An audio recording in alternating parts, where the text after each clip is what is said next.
Kevin at Ledoux Guitars. About a year ago, maybe a little more, I did a video on preparing a laminated neck and gluing its scarf joint together, but I didn't discuss any of the tooling that I used to do that work with. And you know, being the largest manufacturer of guitars in the entire town of Triangle, New York, I thought maybe you'd benefit from seeing the tooling that I use to prepare a scarf joint so that we can just rip these guitars out of here, you know, 30, 40 an hour, whatever it is we produce. Seriously, this is a simple tool, and I thought, gee, maybe some folks would benefit from a closer look at this. I have two of these same tools. This one I made probably 30 years ago, and actually I don't use it much anymore. I have gone to using this one. I prefer it because of its higher fence.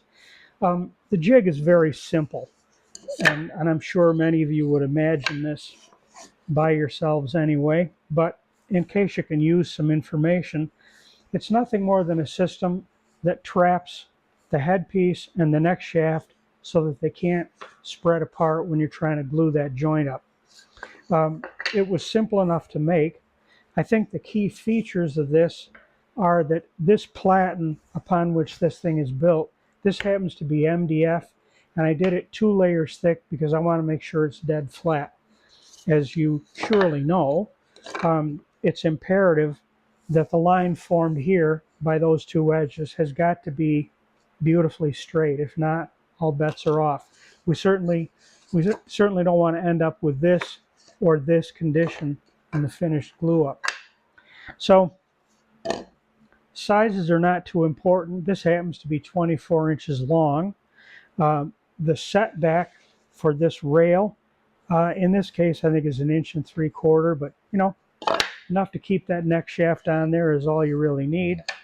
And then this rail here, this happens to be at 75 degrees, so that when the glue up comes together, you know, if you've got a square end here, it's just going to hit that stop nicely so that you've got good bearing out there.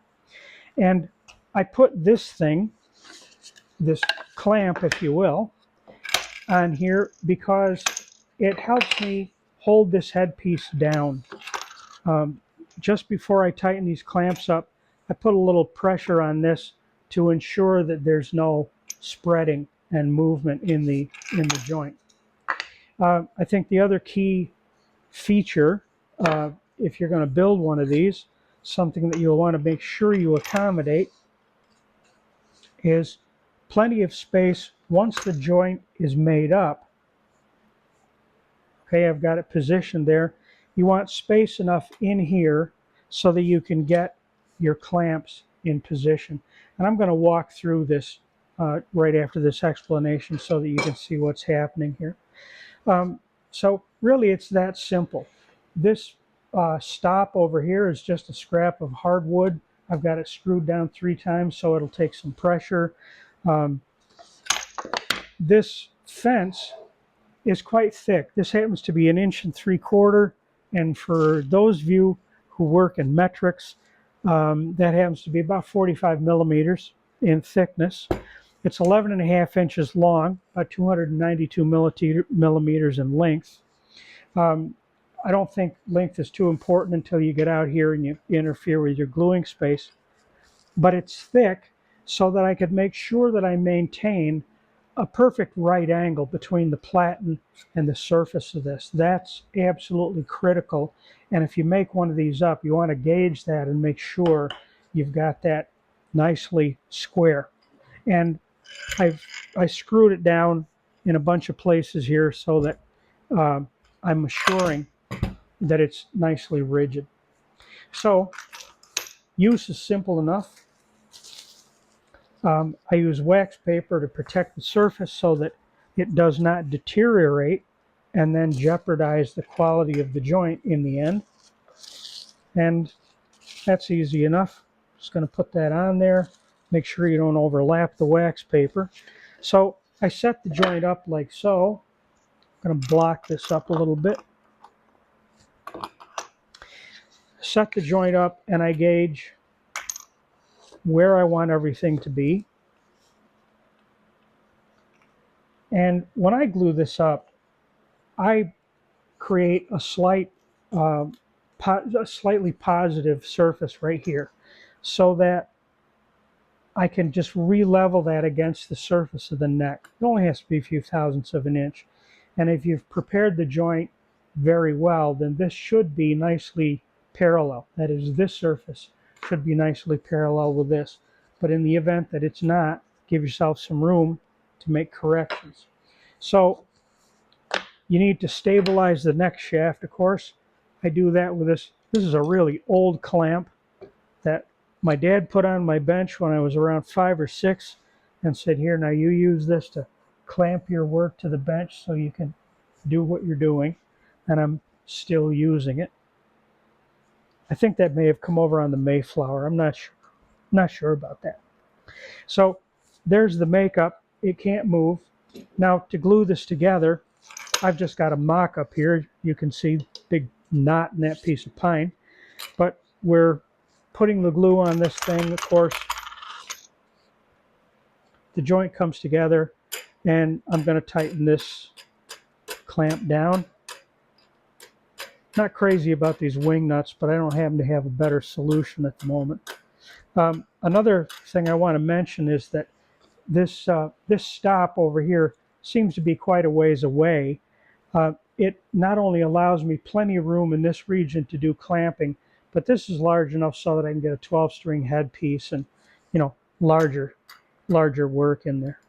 So put a little bit of pressure on that, and then when I glue this up, I make sure that I have appropriate cauls to go over the joint, appropriate height. I'm going to change this one out, make it a little wider. And I like to use a fairly deep clamp like this one to go over that, and I put one down toward the bottom. Try and focus that in the middle of the joint. You're looking for proper squeeze out, of course. I oppose my clamps, and there's the glue up. It's that quick and easy. It's a very simple tool to make. Now, if you're not in the mood to make up tooling like that, and you're only going to do this once or twice, I'm sure you've seen this technique before, but you could do something like this. This is simple enough too. It's just a piece of heavy material. This is MDF, but a block of good square wood on your bench. And as you can see, I've got 2 clamps holding that down. That would be important. This is what stabilizes the neck. There's the 2 clamps, same as the tooling for gluing up the scarf joint. And then you've got this clamp to hold that headpiece from being able to move on you. And of course, it's important that, you know, all this stuff is tightened right down.